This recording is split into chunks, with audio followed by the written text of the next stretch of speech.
Welcome, everybody, to the R&R Catcast, a fan-based podcast focusing on Montana State athletics.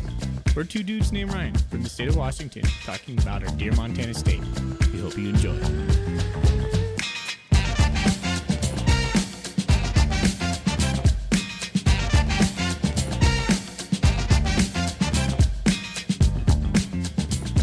All right, Bobcat fans. Well, tonight we have a special guest. We have former Bobcat safety Jahque Alleyne joining the show, who played for the Cats from 2018 to 2019. Jahque, how you doing, man?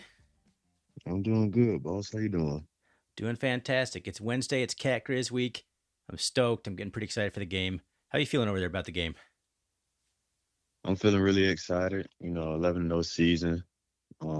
They're looking pretty good, looking dominating. We had a hiccup a little late in the game last week, but I'm looking forward to the game this weekend.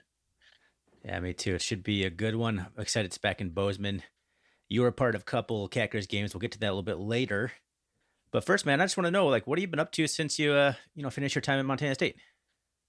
I've been all over the country, man. I work in Washington, D.C. now. I was living in Houston for about a year and a half, 2 years. But I stayed in Montana for a little while after I was done playing ball. But I work in D.C. now. Cool. That's cool. How did you so you stayed in Bozeman for a little bit and just decided, Montana's not for you, or? Nah, it wasn't like that. Well, it was a little bit of it. I ain't gonna lie. Yeah, but, that's cool. Yeah, just a little more job opportunity. Absolutely. Outside of, so. Yeah, I mean, that's why I'm out here in Washington now. It's just only so much things you can do in Montana sometimes, Exactly, Miss it, but I love it. But still follow the Bobcats. That's all. I'm still connected in that way, and it's fun to talk to some former players, and this show has really allowed me to keep connected to Bozeman in a way that I couldn't if I wasn't doing this. So appreciate you coming on and allowing me and the other fans to kind of continue that fandom, no matter where you may be in the United States. Yeah, no, I appreciate you having me on. So my first question is, anytime we get a former player on here before we start talking anything else, I'm kind of curious, how did you end up at Montana State? So when I was transferring from Virginia Tech, I had a couple other schools. I was probably going to look at going over to Marshall because there was an old coach. He was at Marshall, and he wanted me to go over there. But then Coach Orfeh, who was the DB coach my first year at Montana State, he ended up reaching out to me while he was still at South Carolina. So I'm thinking I'm going to South Carolina because I wanted to go further south. But then he was like, yeah, I'm the DB coach at Montana State. I was like, dang. Not quite the same thing. Yeah. So, I already knew about Montana State. I didn't know, at that time, I didn't know what the rivalry was called, but I watched every level of college football, so I already knew about both schools. And so it's also crazy how the universe and God work is that Coach Choate was at Boise State when they played Virginia Tech. And then, I ended up running into him. And so that's how I ended up over there. We ended up getting close, and I was just like, he kind of already knows how everything works from where I'm from and, the style of play I want to bring in. So I came over here. That's cool. Did you take a recruiting trip out here, or do you just kind of sign? Oh, no, I took my recruiting trip. I took it in making sure. Yeah. I took it in April of 2017. And I never seen anything like it. Our mountains in Virginia is completely different than the Rockies. So that's what also drew me in. So I was just like, yeah, I come over here, different scenery, different environment. And I don't want to be completely different from everybody else. So I was like, I'll just take the chance. So I did it. That's cool. So you, did Jeff Choate kind of sell you on the program a little bit too? Yeah, he kind of did. Yeah, him and Coach Gregorak, they definitely sold me. Did you have Ty both your years? No, just my first year, and then I had Coach Alleyne my last season. That's right. I can remember when Ty was let go. So okay, so you had Kane Alleyne, which is a Bobcat legend himself, safety. So that's probably pretty cool. Learning under a guy kind of played the same position as you as a Bobcat. Kind of everyone loves Kane Alleyne over in Bozeman, Yeah, they definitely do. And I enjoyed playing ball under him. Well, that's cool. So we're glad that you made it over to Bozeman. You had some, standout plays, and you were a stellar player. And of course, I think the first play anyone's going to think of when they think about your time here is the very first play of Cat Griz 2019 when you jarred that ball loose, and Marcus Ware, or not Marcus Ware, who am I thinking of? Goodness, Derek. Derek Marks. Yeah, Derek Marks. Hmm. Getting my players confused here.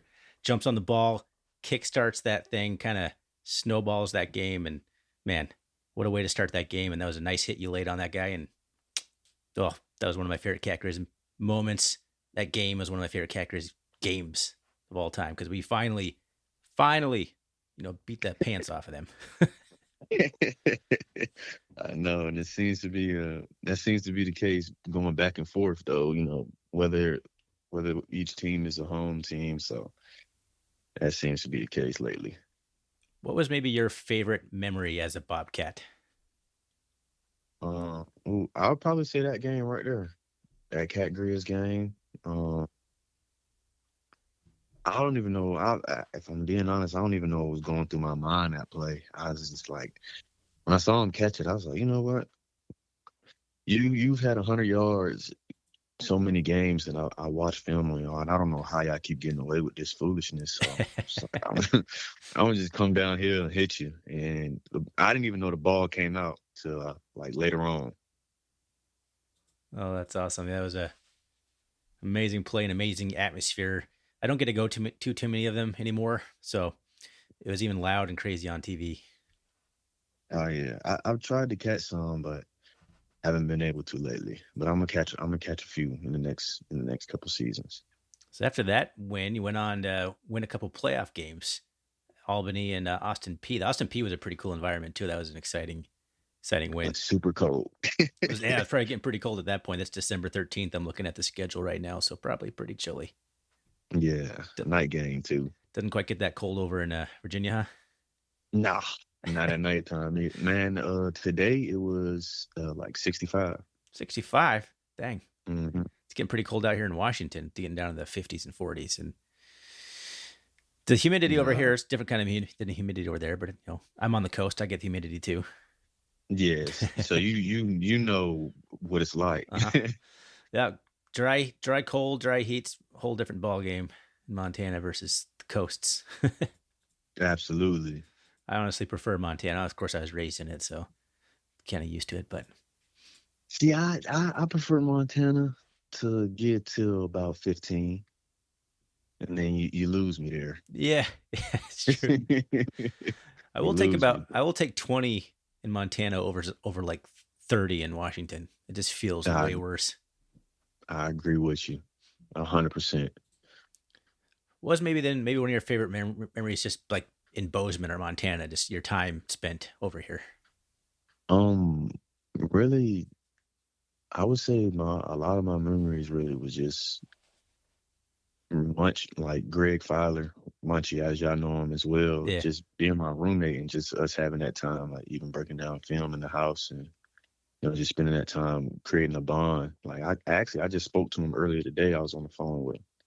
So I would really say just having that brotherhood and creating that brotherhood with him, and also most of my memories, I would just say observing how everyone else acts and reacts to certain things. Because where I'm from, the culture is a little different. Slightly, we listen to the same music, but certain things that we do, certain ways that we act is a little different. So I liked observing that. I'm an observer. Oh, that's cool. Yeah, definitely quite a bit of different culture. And that's what's so cool about football, though, is you get a bunch of different cultures and people together and kind of get to mingle that way. Nah, you're right, because like I'll be in the locker room and I'll say something like that we say over here, and guys from California be like, "What does that mean?" Right. All right, it means this, and they're like, "Oh, okay, that makes sense."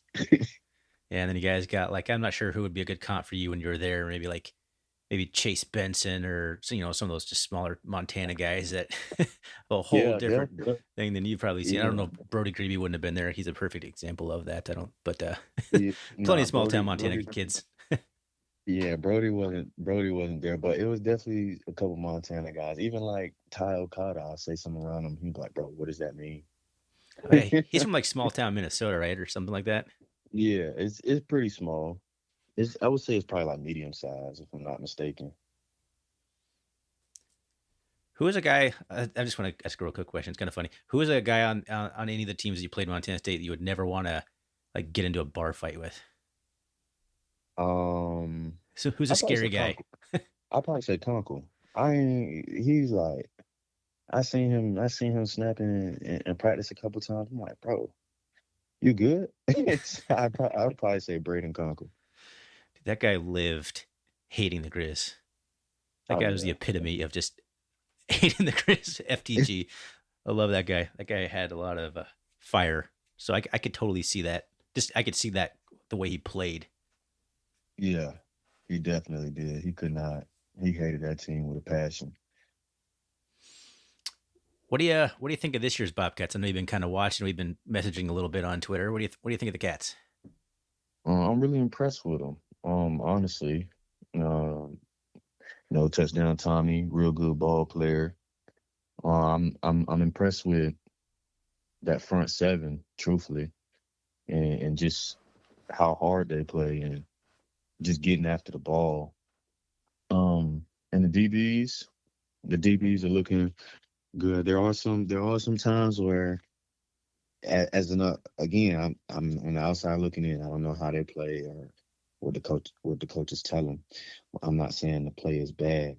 It's just some things. It's just like why did that happen? But all in all, to me, they look good and they look like they're in sound in sync for most of the game. It seems like they've kind of come a long ways. At the New Mexico game, there was definitely some, as a just a fan who doesn't know a ton about football. I'm seeing a lot of the same issues that kind of plagued the team a little bit last year. I'm like, oh, well, it doesn't seem like a lot's fixed because we got a new defensive coordinator. We moved away from Billy Matt Garza to Bobby Daly. Was Bobby Mhm. Daly on the staff when you were there? Yeah, he was just the linebackers coach though. Linebackers coach, right? I couldn't remember when he came over from Idaho. It must have been right around the same time. Hmm.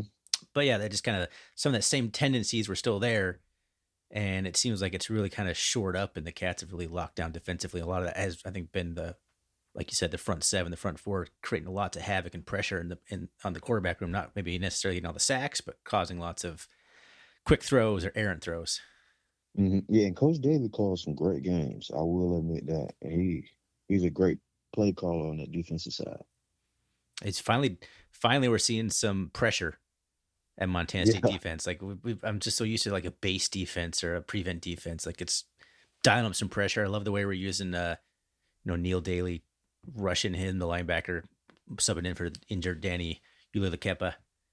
We're Hmm. getting after the quarterback, man. We really got after Miles Hastings last week. That was really exciting. And UC Davis, and I'm kind of hoping we do the same again here on Saturday. We'll be all right. I watch every game the boys play, and they are not impressive. I was literally telling Munchie this earlier. I don't know how they get away with these games. I don't know what these teams do when they play them. I don't know what happens, but every week, like after I watch one of our games or I watch their game before ours, and it doesn't make sense to me. They're good for they're a good football team. Do not get me wrong. I think they have players that can make something happen, but I just watch that offensive play calling every time. That's what I mainly focus on because I play defense. And sometimes I'll talk to some of the guys like Drew and Takari, and I'm just like, bro. I actually spoke to Drew and Takari earlier today. It's like I hope y'all really watching film because this offense is not complicated at all.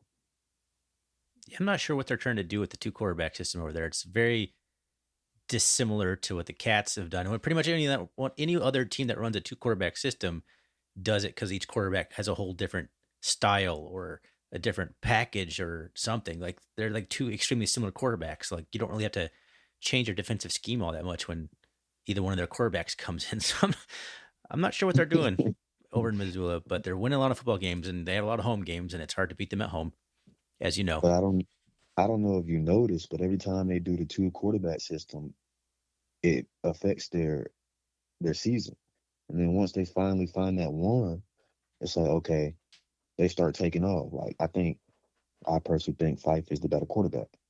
But I understand that Ayat's dad played there, if I'm not mistaken. Yes, he did. So that's, that also plays a part into why he's playing a little more. And I don't know if a lot of people know this, but when you got boosters in your ear, sometimes the player that's not really supposed to be playing plays because of boosters. I just want everybody to know that. Nothing like that happened in Montana State, though, I'm sure. It probably has. I just don't know. Oh, that's I mean, that has been rumored. That's not the first time that's been uttered. So, but my concern now, of course, is it seems like Logan Fife is taking the job because Ayat's hurt. So is this their galvanizing moment where they finally roll with one quarterback and they roll into Bozeman and actually have a competent scheme and game plan for one quarterback who can sling it a little bit, and that could cause some problems. It could. And I agree. But we saw what happened when Dalton Sneed was the main quarterback. Yeah, that's true. That's true. If we play our A game, we good. I mean, I do believe the Cats should win this game. It's in Bozeman. If this game was in Missoula, I would have a very different opinion about it. It's just like the Cats this year in Bozeman are like, it's a whole different level. Like, we are just pummeling everybody, and the Griz haven't played anybody on the road anywhere near the environment that they're going to see on Saturday. And I'm not sure, because like Logan Fife, this is his first year here. We'll see how he responds in a hostile environment. That's hopefully a lot of pressure being sent at him as well. Right. Yeah. And Cats definitely. Hey, Bobcats look like my high school team when I was there. So I like how it looked to me. Yeah, just getting aggressive. So, what else do you think about maybe some sort of like keys on Saturday? Kind of switching over here to a little bit of the Cat Griz football chat. Offensively, stay the course, do what we do best, run the ball. Obviously, dink and dunk a little bit of passes in there. The Grizz, from the time I played, and I've actually paid attention, the weakest link is their secondary. Since the beginning of time, since I've noticed, like actually watching them play, the weakest link on defense is their secondary. We can get a couple passes over top, we'll be good. But obviously, just keep running the ball because that's our go-to. And then defensively, just understand what's coming in certain formations and certain sets. Understand when certain players are in certain positions. You got to know what's coming in that. I was just telling Drew earlier, you got to know what's coming in that empty set because I see what they do, and it's repetitive. Every team is repetitive, obviously, but you kind of know what's coming when a certain player is in that slot receiver and they run a certain route in a certain formation. So I think we just gotta bring it to them on defense, and I don't think their line can play with our D line. So I'm looking forward to it. That's interesting because I think a lot of people are focusing on the lines here in this game, like you said, our offensive line and their defensive line, which is taking a step back from last year. They lost Alex Governor, some of their really good players, but it's interesting that I think that you think that possibly their secondary could be exploited. Obviously, Weber State exploited their secondary to the max. They seem to have fixed something along the lines, but they've been gashed real bad a couple times this year through the air. And then there's one of their starting safeties got ejected last week, so he's not playing the first half. I think he got ejected in the first half last week, so I think he should be back. Nah, he got ejected the second half. Okay. I want to say. Well, that certainly would help the Bobcats, I think. I don't know. I'm just curious how much the Cats are actually going to throw the ball, even though, like you said, they could take advantage of it. I'm not sure that we'll try. Probably won't because our go-to is to run the ball, and it works effectively every time. It's kind of what I think Jeff Choate used to say, like, 3 things can happen when you throw the ball, and 2 of them are bad. Yeah. So that sounds like Coach Choate. So I think Biggins kind of the same way, like run the ball until I don't have to. Exactly. And we didn't really not have to. I think it's quite possible the Cats aren't going to have to throw the ball too much. I think they'll probably do a couple play actions, pops, take a couple deep shots, but yeah, see, this is where like the matchups matter so much in football. Like, okay, their secondary maybe is a little bit weak, but that's not really what we're gonna do to expose necessarily. So Right. it'll And be exciting, man. we have the receivers to exploit the secondary. We do. What do you think of our receiving core this year? It's got a whole new group, kind of a little bit, but I like this. I feel like they have a little bit more size on the outside than what we were used to seeing. Now, I might be biased, but I think the receivers that I was playing with are a little bit more athletic, a little bit more athletic. But I like our receivers now. Um, they play good ball. I don't see them really complaining, and they make the best of any chance that they get. So I just like how the receivers look right now too, as well. I like Six because he cold. yeah, he's a good ball player and he's a leader and a fiery guy, and he's kind of that voice in the wide receiver room and almost on the offense because Tommy Lott's not real vocal. So I think Ty Hmm. McCullough is kind of the vocal leader a little bit on that offense. Yeah, I also like Taco Dollar. He kind of remind me of Kev a little bit, not as like shifty, but just a smaller and shorter in stature Kev. That's what he reminds me of. Yeah, I can see that. He's got a lot of fire too. He talks a little smack out there after some big touchdowns he has. Mm, yeah, hey, I like it. I Talk like it all the too. junk you want.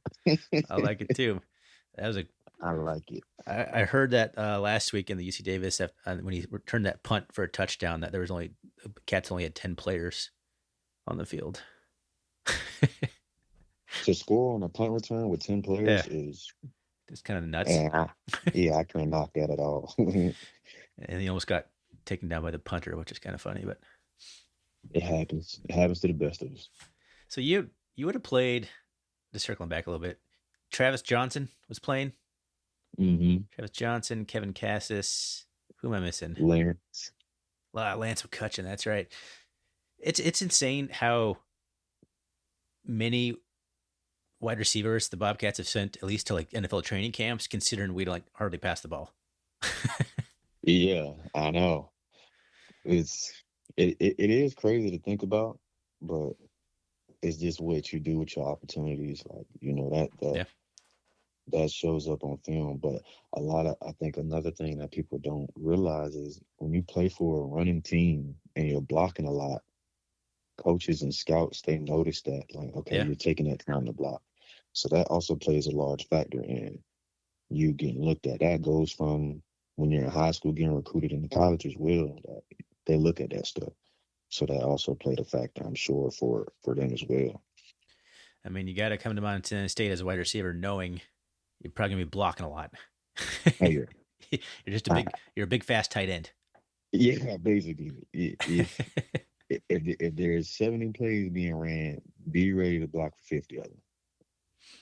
And the Cats have historically had some really good receivers that can do a little bit of both. And I think this group here we have this year is kind of continuing that tradition. Obviously, we're running for 300 some odd yards a game, so the blocking is there. It has to be, otherwise it wouldn't be such big long gash plays.